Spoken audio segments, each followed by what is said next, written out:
Hello दोस्तों। आज हम पढ़ेंगे क्लास 12 का चैप्टर नंबर 4 जो कि है मैट्रिसेस। तो इस वीडियो में आज मैं पूरा एक्सप्लेन करूँगा कि जो भी एक्सरसाइज 3.1, 3.2, 3.3 और 3.4 में है और मिसलेनियस जो है उसमें जो भी कंसेप्ट यूज़ हुए हैं बस मैं इस वीडियो में आपको समझाऊँगा। तो आगे बढ़ते हैं हम। सबसे पहले हमें जानना चाहिए कि भाई ये जो हमारा चैप्टर का नाम है मैट्रिसेस, इसका डेफिनेशन क्या है, मतलब क्या बोलना चाह रहा है चैप्टर का नाम। तो जैसे देखिए मैट्रिक्स, ठीक है। तो मैट्रिक्स हम बोलते हैं it is rectangular arrangement, it is rectangular arrangement of data in form of rows and columns. तो इसका मतलब हमारा क्या हुआ, मैट्रिक्स का क्या है definition, it is a rectangular arrangement. Rectangle हम किसको बोलते हैं, इसको बोलते हैं हम रेक्टेंगल, ठीक है। तो मैट्रिक्स क्या है, रेक्टेंगुलर अरेंजमेंट में क्या है, एक डाटा है किसके रोज में, रोज और कॉलम में। तो हम सबसे पहले, अभी ये बात आ गई रोज और कॉलम की, तो हम सबसे पहले क्या जान लें कि रोज क्या होता है ना, और कॉलम्स क्या होता है। आप सबने देखा होगा कि आपको स्कूल में बोलते थे कि हमें कॉलम के इधर से लिखना है। तो कॉलम मतलब क्या हुआ, कॉलम हम उसको बोलते थे जो एक लाइन ड्रॉ होती थी यहाँ पर, उसको बोलते थे हम कॉलम। तो मतलब इसका क्या हुआ, इसको हम बोलते हैं कॉलम। जो ऐसे वाली लाइन आती है ऐसे, उसको हम बोलते हैं कॉलम्स। अब बात आती है भाई रोज क्या होता है। तो रोज जैसे हमारी क्लास में, ये हमारी क्लास है, इसमें 1 2 3 ऐसे ऐसे करके बच्चे बैठे हुए हैं, ठीक है। तो इसको हम बोलेंगे एक पहली रो, ठीक है। इस पूरी को हम बोलेंगे पहली रो, इस पूरे को बोलेंगे दूसरी, फिर तीसरी, फिर यहाँ पर पहला कॉलम। तो इसका मतलब क्या हुआ, रोज मतलब लेफ्ट टू राइट, ठीक है, और कॉलम मतलब अप टू डाउन, ठीक है। जैसे कि अब हम एक एग्जांपल ले लेते हैं, जैसे कि एग्जांपल बहुत ज़रूरी है। जैसे कि मैंने ले लिया कि भाई 2 3 4 मैट्रिक्स है, ये किसका साइन है, हमारा मैट्रिक्स का साइन है।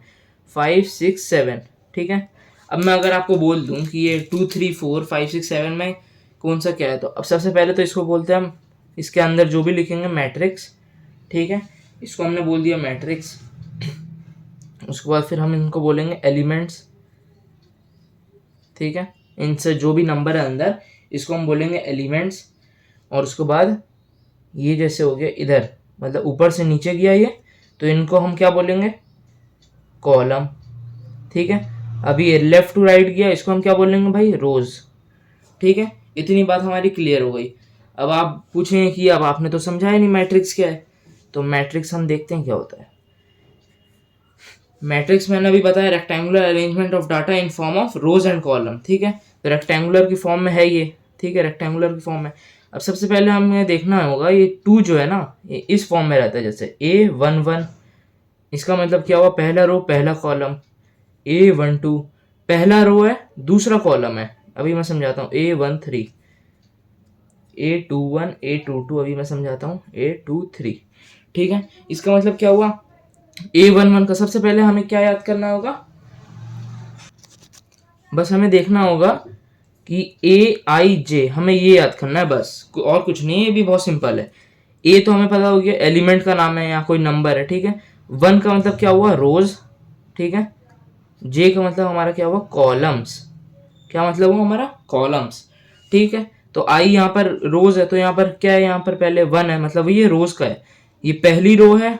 और फिर एक और बार 1 है, मतलब कॉलम का नाम हुआ वो, तो ये पहला कॉलम भी है। फिर हम जाएंगे इस पे, A12 पे पहली रो है पर दूसरा कॉलम है। A13 पे जाएंगे तो पहली रो है बट ये तीसरा कॉलम है, तो इसलिए हमने ऐसे लिखा है इसको। अब यहाँ A21 आया तो ये दूसरा कॉलम है, ठीक है, और नहीं सॉरी, दूसरा रो है और पहला कॉलम है।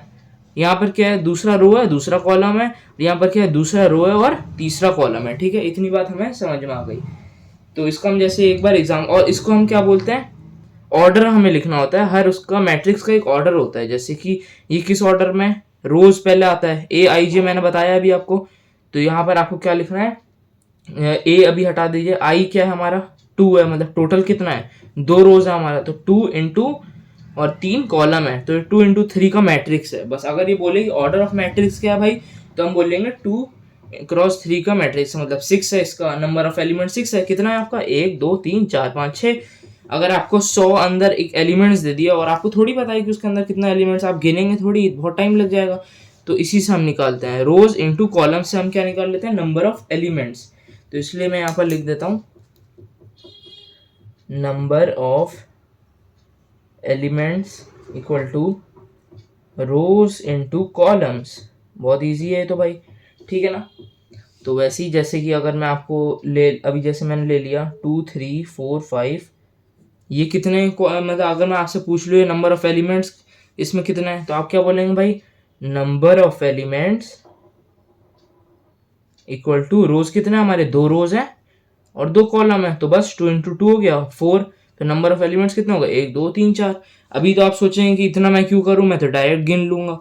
बट ये कि जब ज़्यादा क्वांटिटी में आएगा तब आपको दिक्कत होगी, बहुत टाइम लगेगा। तो इससे नंबर ऑफ एलिमेंट्स का ये है फॉर्मूला, ठीक है। उसके बाद हम आ जाते हैं भाई टाइप्स ऑफ मैट्रिक्स। बहुत थोड़ी सी बात है इसमें। तो टाइप्स ऑफ मैट्रिक्स बहुत आसान है, आप सीख लीजिए, बहुत इजी है, ठीक है। तो टाइप्स ऑफ मैट्रिक्स में सबसे पहला हमारा मैट्रिक्स आता है कॉलम मैट्रिक्स। एकदम ध्यान से सुनिएगा, बस ये 20-25 मिनट की जितनी भी लंबी ये वीडियो होगी, बस अगर आपको उसमें समझ नहीं आया ना तो आप डिसलाइक कर दीजिएगा, मैं इतना बोल सकता हूँ।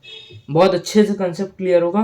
अब कॉलम मैट्रिक्स हम किसमें कहते हैं, इसमें इफ मैट्रिक्स हैज 1 कॉलम, कितना कॉलम, 1 कॉलम, ठीक है ना।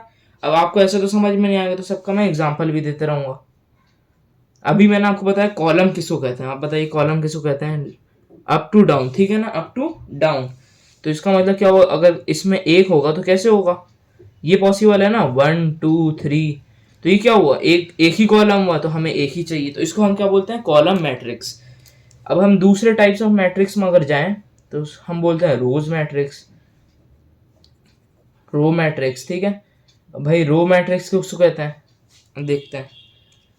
जैसे कॉलम में क्या था, इफ मैट्रिक्स हैज 1 कॉलम, तो रोज में क्या होगा, इफ मैट्रिक्स हैज 1 रोज, 1 रो, ठीक है। कितनी रो होनी चाहिए, 1 रो होनी चाहिए। हमने रोज हम किसको कहते हैं, लेफ्ट टू राइट, ठीक है। इतनी बात समझ में आ गई। तो इसका भी हम एक एग्जांपल ले लेते हैं। कोई भी जैसे कि कोई भी मैट्रिक्स का ना हमेशा एक नाम दे दिया करिए, ABCD XYZ, कुछ भी एक नाम ले लिया करिए जिससे कि हमें आसानी हो। तो वैसे ही हम जैसे कि 1 रो इसमें कह रहा है, ठीक है। तो 1 रो क्या होगा, 1 2 3, ये क्या हो गया, एक ही रो है। और यहाँ कॉलम कितना है ये भी आप बता दीजिए हाथों हाथ, 1 रो है और 3 कॉलम है, कितने, 1 2 3 कॉलम है और 1 रो है, ठीक है। तो हमसे बोल रहे हैं कि 1 रो होगी किसमें, रोज मैट्रिक्स में, ठीक है ना। अब हम चलते हैं नीचे थोड़ा, ठीक है। तो एक आता है अब हमारा स्क्वायर मैट्रिक्स, स्क्वायर मैट्रिक्स, ठीक है। अब स्क्वायर मैट्रिक्स किसको कहते हैं, स्क्वायर मैट्रिक्स हमेशा ध्यान रखिएगा, स्क्वायर तो हम जानते हैं चारों साइड इसकी इक्वल होती है, ठीक है। इक्वल का मतलब आप समझ गए। अब मैं अगर आपको बोलूँ 2 होगा यहाँ पर, तो क्या वो समझेंगे आप, 2 2 2 2 हर जगह होगा, है ना। बहुत इजी बात है ये। तो उसी तरह अगर हम मैट्रिक्स की बात करें, हम तो यहाँ पर कोई एरिया पेरीमीटर का तो हम चैप्टर समझ नहीं रहे, हम यहाँ समझ रहे हैं मैट्रिक्स का चैप्टर। तो स्क्वायर मैट्रिक्स यहाँ क्यों बोला है, एक एग्जांपल लेते हैं कि अगर यहाँ पर है 2 3 4 5, ठीक है। तो इसमें क्या है, हमारा 2 रोज है, मतलब 2 और 2 कॉलम है इंटू 2। तो 2 इंटू 2 बराबर है, अब 2 इंटू 3 तो नहीं है। तो जो भी बराबर होगा, स्क्वायर मतलब चारों साइड्स बराबर, तो वैसे ही इनके दोनों बराबर होंगे तो वो इक्वल है, मतलब वो स्क्वायर मैट्रिक्स बोलेंगे उसको, ठीक है। अब जैसे कि एक और एग्जांपल मैं इसके ले लूँ कि भाई 4 5 6 7 8 9, ठीक है, 10 11 12। तो क्या ये स्क्वायर मैट्रिक्स का एग्जांपल है, क्योंकि है, क्यों हुआ है ये, कितना इसमें रोज कितना है, 1 2 3, ठीक है, 3 रोज है। मल्टीप्लाई में मैंने अभी बताया, अब आप सोच रहे हैं ये कैसे किया, ये अभी मैंने बताया यहाँ पर AI क्या हमारा रोज इंटू कॉलम। अभी ये मैंने बताया भी आपको कैसे निकालते हैं, 3 इंटू कॉलम कितना है इसमें, 3 है, तो एलिमेंट कितने निकल आएंगे, 9। तो ये क्या है स्क्वायर मैट्रिक्स, क्योंकि बराबर है 3 3। अब 4 4 5 5 6 6 10 इंटू 10 सारे स्क्वायर मैट्रिक्स होंगे अगर दोनों इक्वल। अगर मैं बोल दूंगा कि भाई, अगर मैं एक एग्जांपल ये ले लूँ यहाँ पर, अगर आपको दिख रहा हो तो मैं एक एग्जांपल ये ले लूँ कि भाई 4 5 6 7 8 9 ये हमारा हो गया। तो ये भाई अगर एग्जाम में आ गया तो आप क्या लिखेंगे, स्क्वायर मैट्रिक्स है या नहीं, नहीं, क्यों है, नहीं है, क्योंकि इसमें 2 रोज है और 3 कॉलम है, हमें दोनों इक्वल होगा तभी स्क्वायर मैट्रिक्स बोलेंगे। ठीक है, तो अगला कंसेप्ट समझते हैं। ठीक है, अब नेक्स्ट है हमारा डायगोनल मैट्रिक्स। ठीक है, नेक्स्ट हमारा क्या भाई, डायगोनल मैट्रिक्स। अब आपको तो पता है डायगोनल किसको कहते हैं। अब यहाँ 2 3 4 5 है, तो ये 2 और 5 क्या हो गया, डायगोनल हुआ, इसको बोलते हैं ना। जैसे कि ये है रेक्टेंगल, इसमें क्या है, डायगोनल हमारा क्या होता है, ये होता है, ये होता है। ठीक है, तो ये हमारा डायगोनल हो गया। तो उसी तरह अब यहाँ पर हम बात कर रहे हैं डायगोनल मैट्रिक्स की, तो इसका क्या है, इफ नॉन डायगोनल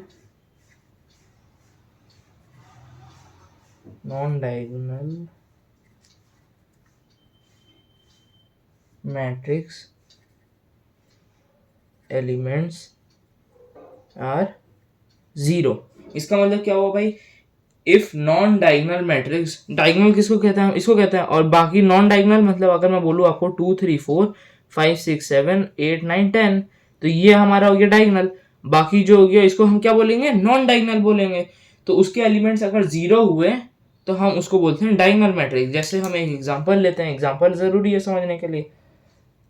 मान लीजिए हमने ले लिया ए, ठीक है, 1 0 0 0 2 0 0 0 3, तो ये क्या डायगोनल मैट्रिक्स कैसे है, क्योंकि जो डायगोनल है वो तो कोई नंबर है, बट जो नॉन डायगोनल है ना वो जीरो है, तो उसको हम बोलेंगे डायगोनल मैट्रिक्स। ठीक है, नॉन जीरो ये है तो इसको हम क्या बोलते हैं, नॉन डायगोनल मैट्रिक्स। जीरो को हम क्या बोलेंगे, नॉन डायगोनल, और 1 2 3 हमारा क्या डायगोनल है।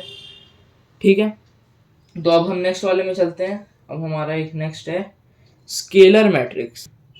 तो स्केलर मैट्रिक्स में हम क्या देखते हैं, स्केलर मैट्रिक्स। ठीक है, ये आपको याद करने की जरूरत नहीं है, आप समझ लेंगे तो अभी बस एक्सरसाइज में फायदा होगा। बस स्केलर मैट्रिक्स देखते हैं हम किसको बोलते हैं, if all diagonal elements have same number और अल्फाबेट। इसका मतलब क्या हुआ, if all diagonal elements have same number और अल्फाबेट। ये तो आप नॉर्मल समझ गए होंगे क्या, कि कोई भी एक डायगोनल है, यहाँ मान लीजिए एक डायगोनल था, ये डायगोनल है, तो इनके जो नंबर होंगे ना वो सेम होंगे, बस। क्या फर्क है हमारा। अब चलिए एक एग्जांपल देख लेते हैं इसी के साथ साथ। एग्जांपल ए, कोई सा मैंने बोला कोई भी मैट्रिक्स, तो कुछ भी मान लिया, करिए मैंने ए मान लिया। अब यहाँ मैं ले रहा हूँ 2 0 0 0 2 0 0 0 2। ठीक है, तो ये हमारा क्या हुआ, ये हमारा डायगोनल है, डायगोनल के नंबर क्या सेम है, यही बोल रहा है if all diagonal elements have same number और अल्फाबेट। चाहे मैं अल्फाबेट लूँ या नंबर लूँ तो ये सेम है, तो इसको हम बोलेंगे स्केलर मैट्रिक्स। अब हम नेक्स्ट वाले पे चलते हैं। एक आता है आइडेंटिटी मैट्रिक्स। मैं जो इतना समझा रहा हूँ ना, ये 70% आपका नेक्स्ट चैप्टर डिटर्मिनेंट आएगा क्लास 12 का, चैप्टर नंबर 4 डिटर्मिनेंट। उसमें आपको एकदम लगेगा एकदम बहुत आसान चैप्टर है, क्योंकि यही चैप्टर मैट्रिक्स ही उसमें भी आता है, 60% कम से कम उसमें भी है, तो उसमें आपको समझने में दिक्कत नहीं होगी। तो ये अच्छे से बस आप समझ लीजिए तो कोई दिक्कत नहीं होगी। तो इसमें if all diagonal matrix elements is 1। ठीक है, इसका मतलब क्या हुआ, इफ ऑल डायगोनल मैट्रिक्स मतलब ये डायगोनल है ना, इसमें जितने भी नंबर होंगे ना वो 1 होने चाहिए, तब उसको हम बोलते हैं आइडेंटिटी मैट्रिक्स। ठीक है, तो अब एग्जांपल इसका भी देख लेते हैं, एग्जांपल जरूरी है। ठीक है, तो 1 0 0 0 1 0 0 0 1, तो ये क्या है, इसकी जो डायगोनल है ये क्या है, 1 1 है, तो यही बोला if all diagonal matrix elements is 1। ठीक है ना, और अब हम चलते हैं, एक लास्ट है इस पे, जीरो मैट्रिक्स। ये तो आपको नाम से ही समझ में आ गया होगा जीरो मैट्रिक्स क्या बोलना चाह रहा है ये, तो इसका हम देख लेते हैं। If all elements is zero, क्या है, if all elements is zero, इसमें तो कुछ समझना ही नहीं है, ये 0 0 0 0 ये हो गया। ये अगर हम, ये तो 2 क्रॉस 2 का लिया हमने, अगर हम इसका ले लें 2 क्रॉस 3 का, 3 क्रॉस 3 का, ये क्या हो गया हमारा 3 क्रॉस 3, इसमें भी एक जीरो, तो क्या हो गया, जीरो मैट्रिक्स हो गया। और हमें एक और बात याद रखनी है, आइडेंटिटी मैट्रिक्स को हम क्या बोलते हैं, आई भी बोलते हैं। क्या बोलते हैं, आई से भी डिनोट करते हैं, ठीक है। अगर बाद में अभी चैप्टर में अगर आई आता है तो आप ऐसा मत समझना आई किसको कहते हैं, आई कहते हैं आइडेंटिटी मैट्रिक्स को, बस इसलिए हमने आई से डिनोट किया। अब हम चलते हैं नेक्स्ट, ऑपरेशंस ऑन मैट्रिक्स। मतलब अगर किसी का हम ऑपरेशन करते हैं तो क्या करते हैं, मतलब एकदम बारीकी से अच्छे से हम करते हैं, तो वैसे ही मैट्रिक्स में भी हम ऑपरेशन करेंगे, उसको अच्छे से जानेंगे, ठीक है। तो सबसे पहला हमारा आता है एडिशन। कोई भी चैप्टर हम पढ़ते हैं, जैसे हम डेसिमल, तो हम क्या करते हैं, एडिशन सब्ट्रैक्शन ये तो पढ़ते ही हैं, तो उसी हिसाब से ये भी होता है। तो एडिशन में हमारा सबसे पहला रूल क्या है, एक टाइप का रूल है, क्या बोलेंगे हम, रूल।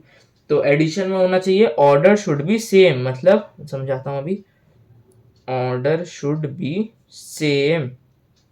ऑर्डर हम किसको बोलते हैं, इस चीज को हम ऑर्डर बोलते हैं। जैसे यहाँ 3x3 है तभी ऐड होगा, 2x2 अगर ऑर्डर सेम है तभी ऐड होगा। अगर मैं बोलूँ भाई 2x3 का तो ऐड नहीं होगा, क्यों, क्योंकि वो एक ज्यादा है, ठीक है। तो वैसे ही अगर जैसे हम एक एग्जांपल ले लें कि भाई a इक्वल टू 2 3 4 5, ठीक है, और हम ले लें b इक्वल टू 4 5 6 7, ये ले लें हम, ठीक है।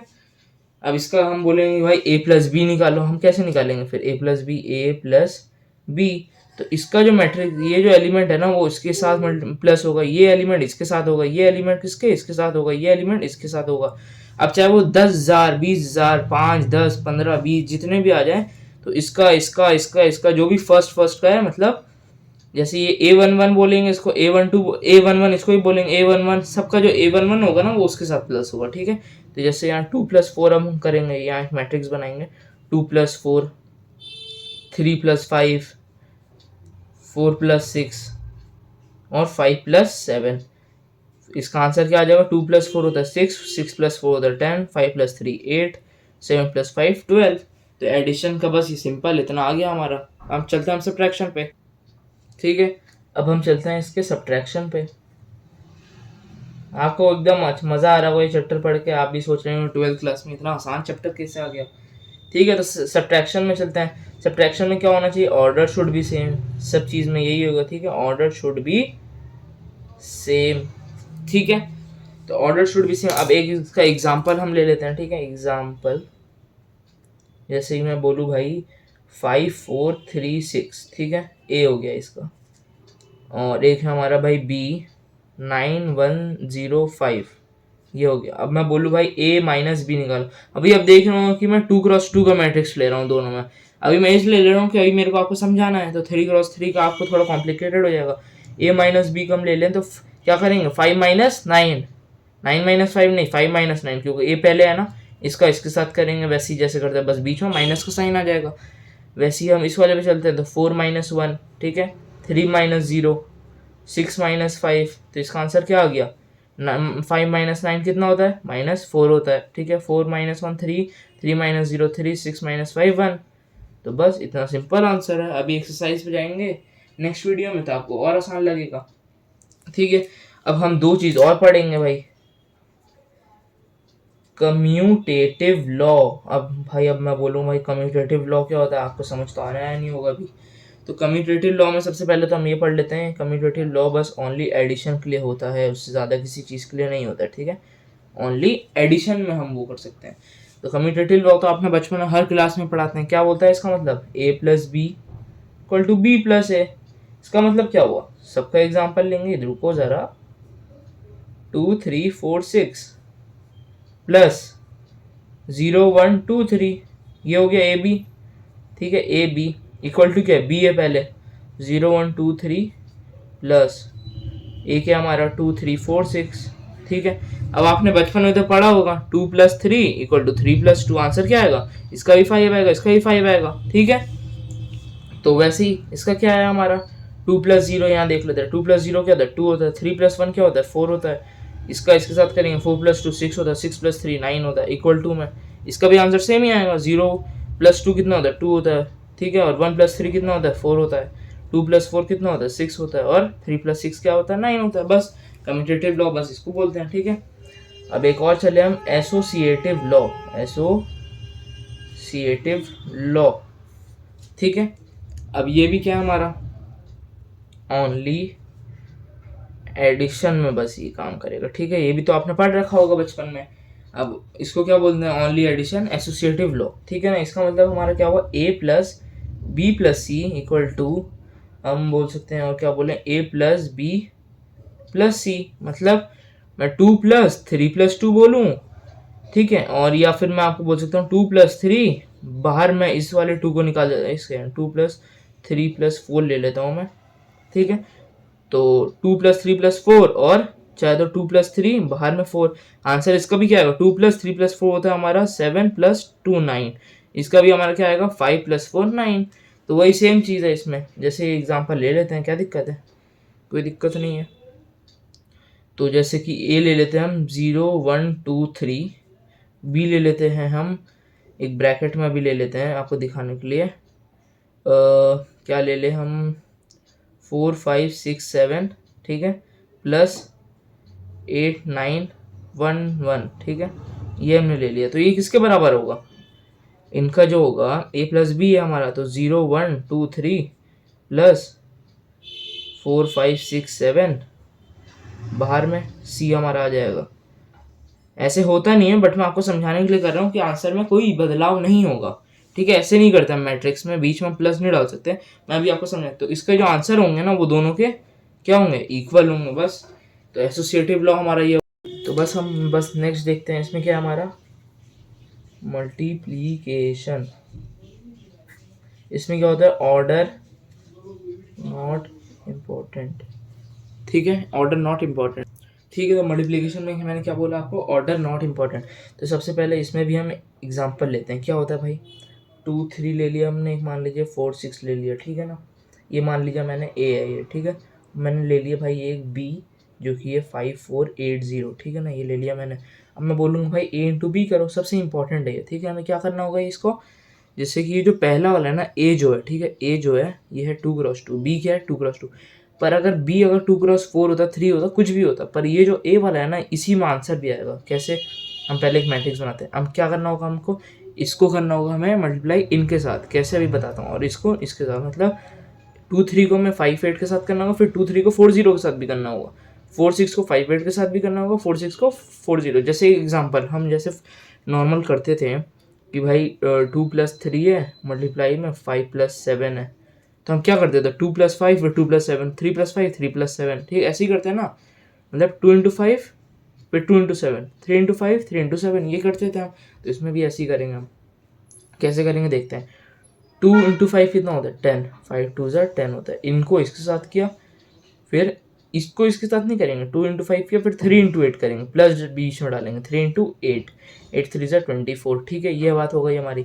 अब फिर से इसको इसके साथ करेंगे, तो 2 × 4 कितना होता है 8, प्लस 3 0 कितना होता है 0, मतलब एक ऊपर के साथ फिर एक दूसरा नीचे के साथ। फिर जैसे ये भी 2 × 2 का मैंने बोला था, ये देखिएगा 2 × 2 ही बनेगा अभी। फिर 4 5 कितना होता है 20, इसको इसके साथ, फिर 6 × 8, 6 8 48, फिर 4 4 कितना होता है 16, प्लस 6 × 0, नीचे वाले के साथ 0, 6 0 0। अब ए इंटू बी का आंसर हमारा कैसे आ जाएगा, 24 + 10 34, 48 + 20 58 68 हो जाएगा हमारा। 8 + 0 8 होता है, 16 + 0 16 होता है। ये किसका है, 2 × 2 का ही आया, ठीक है। तो बस मल्टीप्लाई बहुत इंपॉर्टेंट है और बहुत ईजी भी है, कोई दिक्कत की बात नहीं है। तो हम चलते हैं, बस 2 3 चीज़ और रह गई। ट्रांसपोज ऑफ अ मैट्रिक्स ठीक है। ट्रांसपोज ऑफ अ मैट्रिक्स किसको कहते हैं हम देखते हैं जल्दी से। Interchanging rows and columns of a matrix, मतलब हम इसको ऐसे भी डिनोट करते हैं, जैसे कि ए डैश, ये जो ऊपर आ गया ना, इसको हम बोलते हैं क्या, ट्रांसपोज। इसको हम क्या बोलते हैं भाई, ट्रांसपोज बोलते हैं। तो इसमें कैसे होता है अभी जैसे देखते हैं हम, एग्जांपल लेना ज़रूरी है हर चीज़ में, ठीक है। तो जैसे कि ये 2 3 4 5 6 7, सॉरी ये हमारा किस में 2 × 3 के उसमें 2 रो 3 कॉलम, ठीक। अब इसको हम बोल रहे हैं कि भाई रोज को कॉलम के उसमें चेंज करना है। इसका मतलब क्या हुआ, आंसर क्या आया इसका, जैसे कि ए, अब मैं बोल रहा है कि भाई ए डैश निकालना है, मतलब ए का ट्रांसपोज निकालना है। तो हमें देखना है ये क्या, A11 A12 A13 A21 A22 A23, ठीक है। तो हमें जो A11 है ना, ठीक है, जैसे कि लेता हूँ A11 जो है उसको हमें A11 पे ही रखना है, A12 जो है ना उसको हमें किस में रखना है, A21 में रखना है। A12 A21 में चेंज हो सकता है, कोई दिक्कत नहीं, मतलब इक्वली आएगा वो। जैसे 2 3 4 है, 2 3 4 में ऐसे लिखूँ या फिर ऐसे लिखूँ, बात बराबर पड़ेगी। अगर मैं चेंज कर दूँ कोई आंसर में चेंज नहीं आएगा, आप चेक करिएगा। 2 3 4 मैंने ऐसे लिख दिया, ठीक है ना। 5 6 7 है, 5 6 7 मैंने ऐसे लिख दिया, ठीक है। तो इसमें क्या हुआ हमारा 3 × 2, मैंने हमेशा बताया मल्टीप्लाई में क्या आएगा 6 आएगा, इसका भी आंसर क्या आएगा 6 आएगा, कोई बदलाव नहीं होगा, आंसर में भी कोई बदलाव नहीं होगा और नंबर ऑफ एलिमेंट्स में भी कोई बदलाव नहीं होगा, ठीक है। और एक और बात, अगर मैं आपको बोलूँ कि भाई ए डैश का फिर से ट्रांसपोज निकालो तो आंसर फिर से ए ही आ जाए, क्यों, ये तो ए डैश का ट्रांसपोज ये है। फिर से मान लीजिए अगर मैं आपको बोलूँ कि भाई 2 3 4 5 6 7, इसको एक और बार ट्रांसपोज करिए तो क्या आएगा 2 3 4 वापस आ जाएगा 5 6 7, तो ये ए के फॉर्म में फिर से आ गया, वही चीज़ मैंने यहाँ पर लिखी है, ठीक है। तो अब बस हमारा 2 टॉपिक और छोटा छोटा सा रह गया है। यहाँ पर है हमारा एक तो सिमेट्रिक मैट्रिक्स, या हमारा सिमेट्रिक मैट्रिक्स, ठीक है। तो सिमेट्रिक्स मैट्रिक्स में क्या होता है, if we transpose any matrix A to A transpose but answer comes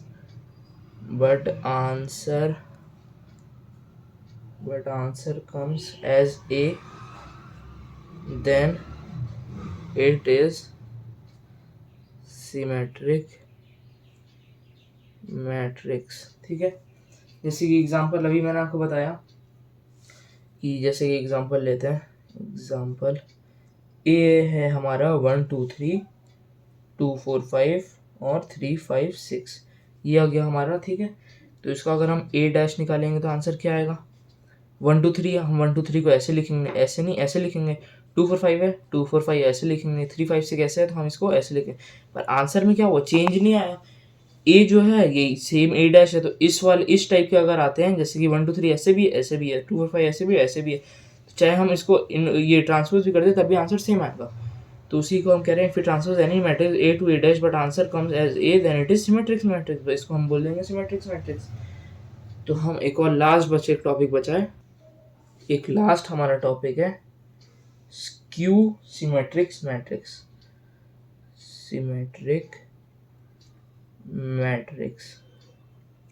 ठीक है, स्क्यू सिमेट्रिक मैट्रिक्स। तो इसमें क्या होता है, हम लिखते हैं यहाँ पर if we transpose any matrix A to A transpose but answer comes as -A, then it is skew matrix,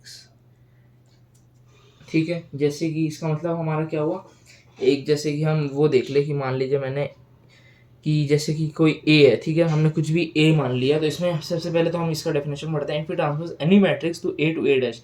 जैसे कि हम इस वाले में क्या करते थे, सिमेट्रिक मैट्रिक्स में हम क्या करते थे कि हम ए को ए डैश ले देते हैं तो वो क्या आता था ए ही आ जाता था। तो यहाँ वही कह रहा है, अगर हम ए को ए डैश ले बट आंसर जो है वो -A में आ जाए, मतलब वो ए में नहीं है, वो -A होकर है, ठीक है। तो इसका हम एक्सरसाइज में अभी यूज़ बताएंगे, इसमें एग्जाम्पल सही से वो नहीं होगा, तो हम इसको क्या करेंगे एक्सरसाइज में इस टाइप का क्वेश्चन आएगा तो हम वो देखेंगे। तो बस आपको 2 चीज़ इसमें याद रखनी है, 1/2 A plus A dash A transpose, sorry इसको हम बोलेंगे क्या सिमेट्रिक, और हम बोलेंगे 1/2 A माइनस ए डैश, यही पढ़ा भी हमने इन दोनों में, तो इसको हम बोलेंगे स्क्यू सिमेट्रिक मैट्रिक्स, ठीक है। और कुछ नहीं है, बस अब हम चलेंगे एक्सरसाइज पे नेक्स्ट वीडियो में, ठीक है। चलिए मिलते हैं नेक्स्ट वीडियो में, तब तक के लिए गुड बाय।